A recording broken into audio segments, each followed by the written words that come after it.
Bom dia a todos. Tenho tido no meu coração, aproveitando esses dias, diferentes que estamos vivendo, mas sempre é bom a gente estudar a palavra de Deus, a Bíblia, e ter no coração alguns textos bíblicos referentes à segunda vinda. Então, nessa manhã, hoje, podemos trazer algum ensinamento sobre fim dos tempos, segunda vinda de Cristo. Tem tantas passagens bíblicas, é um estudo tão atraente, tão maravilhoso, E eu me lembrei de Tessalonicenses, tanto 1ª e 2ª Tessalonicenses, a carta de Paulo aos Tessalonicenses, que as duas foram escritas lá pelo ano 50. Pensa-se que a primeira carta de Paulo aos Tessalonicenses, que foi uma igreja fundada na Macedônia, Paulo e Silas chegaram ali, no livro de Atos, na segunda viagem missionária, conta, que eles chegaram ali e disseram até sobre eles, aqueles que têm transtornado o mundo chegaram aqui, e foi muito impactante a evangelização na sinagoga, e depois gentios também. Os judeus perseguiram Paulo e Silas, eles saíram meio fugidos da cidade. Então ele saiu dali, poucas semanas ele estava ali ministrando, e saiu numa situação assim tão rápida, e ele estava preocupado com a situação espiritual dos Tessalonicenses. E aí Timóteo traz relatório para ele, fica mais tranquilizado, porque os Tessalonicenses realmente se converteram a Cristo, abandonando os ídolos, se tornaram uma igreja modelo, e Paulo, na sua preocupação de consolidação da fé deles, pouco tempo depois, quem sabe alguns meses depois, ele escreveu essa carta, 1ª Tessalonicenses e 2ª Tessalonicenses também. E um dos assuntos dessas duas cartas, principalmente 2ª Tessalonicenses, que a gente quer ver hoje um texto ali do capítulo 2, alguns versículos, fala sobre a segunda vinda de Cristo. E nós percebemos que Paulo, naquele breve tempo que esteve ali com os Tessalonicenses, anteriormente à carta, evidentemente, ele ministrou, ele falou muitas coisas concernentes à segunda vinda.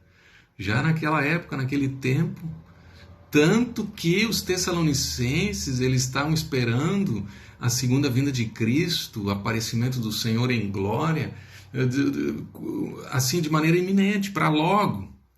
E Paulo precisa explicar: irmãos, tenham paciência, tenham calma, como eu expliquei para vocês, o dia do Senhor ainda não chegou, Tem algumas coisas para acontecerem antes, aí até chegar o dia do Senhor e a segunda vinda de Cristo, onde ele vai vencer o anticristo. E passados 2000 anos, nós estamos nessa expectativa da segunda vinda de Cristo. Ora, vem Senhor Jesus, E Pedro também, na sua segunda carta, ele diz: alguns dizem como se já tivesse chegado o dia do Senhor.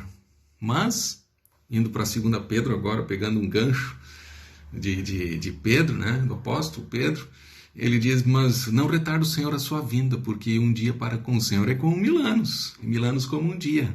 E o Senhor quer que todos se arrependam e cheguem ao conhecimento da verdade, muitos se arrependam, e possam conhecer o Senhor Jesus ainda antes do dia do Senhor, antes da sua vinda, certo?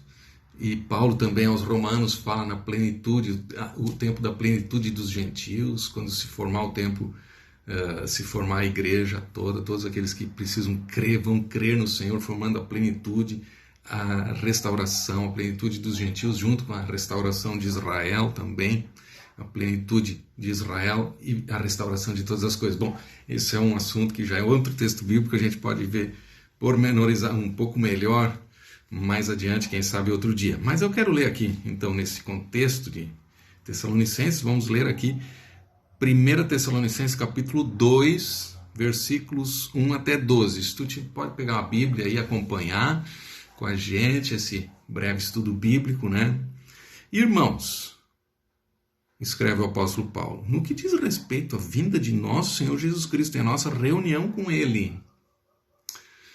Já paramos aqui um pouco. Irmãos, no que diz respeito a vinda de nosso Senhor Jesus Cristo. Ele está falando a segunda vinda, evidentemente, né? Segunda vinda de Cristo. E a nossa reunião com Ele. Eu vejo aqui que ele não está separando, quando ele fala a nossa reunião com ele está mencionando o dia do arrebatamento da igreja. Me parece evidente isso, porque em 1 Tessalonicenses capítulo 4, na carta anterior, a primeira carta que ele escreve, podemos também avaliar esse texto, analisar esse texto um pouco melhor numa outra ocasião, ele fala que nós os vivos, os que ficarmos, seremos arrebatados juntamente com eles para o encontro do Senhor nos ares. Eles, no caso, aqueles que já dormem, aqueles que já morreram. Naquele contexto, Paulo está explicando sobre o arrebatamento, que é a nossa reunião com Ele, para estarmos para sempre com o Senhor, né? O Senhor nos ares, e teremos o encontro com o Senhor nos ares, fala claramente. Ali o contexto, simplesmente ele está querendo consolar os tessalonicenses, porque a pergunta deles era que o que vai ser com os que dormem quando o Senhor voltar, aqueles que já morreram? Paulo simplesmente está explicando, não, fiquem consolados, porque os que dormiram em fé, crendo no Senhor, morreram, eles vão inclusive ressuscitar, ter um novo corpo, antes até dos que estão vivos por ocasião da vinda do Senhor, e juntamente, todos juntos, então, serão trasladados para o encontro do Senhor nos ares. Que maravilha, mas esse é um texto que nós podemos também observar um pouco melhor outra vez. Aqui queremos dizer simplesmente que a vinda do Senhor Jesus Cristo, a nossa reunião com Ele, cremos que não tem tanta preocupação de diferenciação de arrebatamento com segunda vinda aqui na carta. Mas quando usa a expressão nossa reunião com Ele, a vinda do nosso Senhor Jesus, a nossa reunião com Ele, cremos que é essa ocasião do arrebatamento da igreja. Pedimos que vocês não se deixem demover, ou não se deixem dissuadir, ou desviar do pensamento, conforme eu já ensinei para vocês. Paulo está explicando, não se deixem demover, né? Não se deixem desviar ou desaconselhar, essa palavra demover, desaconselhar facilmente do modo de pensar que vocês já têm, que vocês têm. Porque provavelmente tinha pessoas já se infiltrando e ensinando outra coisa, como se o dia do Senhor já tivesse acontecido, fosse ali naquele dia o dia do Senhor. Vejam só, lá pelo ano 50 depois de Cristo. Não fiquem perturbados, quer por epístola, quer por palavra, algum ensino de alguém, quer por carta, e ainda mesmo como se procedesse de nós. Alguns estavam interpretando um tanto incorretamente o que o Paulo tinha ensinado, como se proceda de nós, como se já chegou o dia do Senhor, dando a entender que o dia do Senhor já chegou, ou tendo já chegado o dia do Senhor. O dia do Senhor são aqueles eventos finais, escatológicos, que culminam com a segunda vinda de Cristo, envolvendo aqui a grande tribulação, o aparecimento do anticristo, né? Olha, ninguém de nenhum modo os engane, porque isso não acontecerá sem que primeiro venha a apostasia. Bom, aqui nós temos uma dica de Paulo. Olha, não se preocupe, não chegou ainda o dia do Senhor. Isso não vai acontecer sem que haja antes a apostasia. Apostasia é afastamento da fé. Apostasia são pessoas que um dia creram e abandonam totalmente a fé.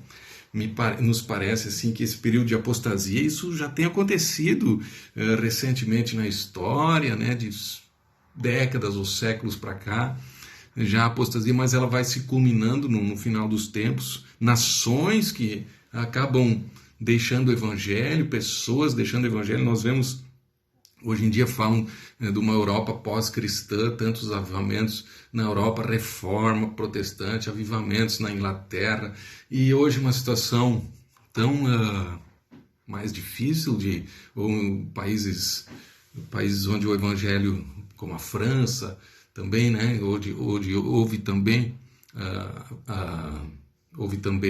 reformadores, né?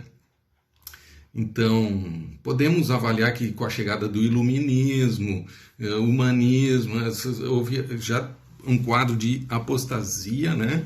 Mas, também em outras nações, mas só citando alguns exemplos, mas essa apostasia e afastamento da fé, nos últimos dias, ela se intensifica junto com, nós cremos, junto com uma grande pregação do Evangelho e colheita de almas, Mas aqui nós percebemos, Paulo está dizendo, isso não vai acontecer sem que haja antes uma apostasia, um afastamento da fé. Temos visto já isso aí, né? E continua dizendo aqui, e seja revelado o homem da iniquidade, o filho da perdição. Veja só, aqui nós estamos...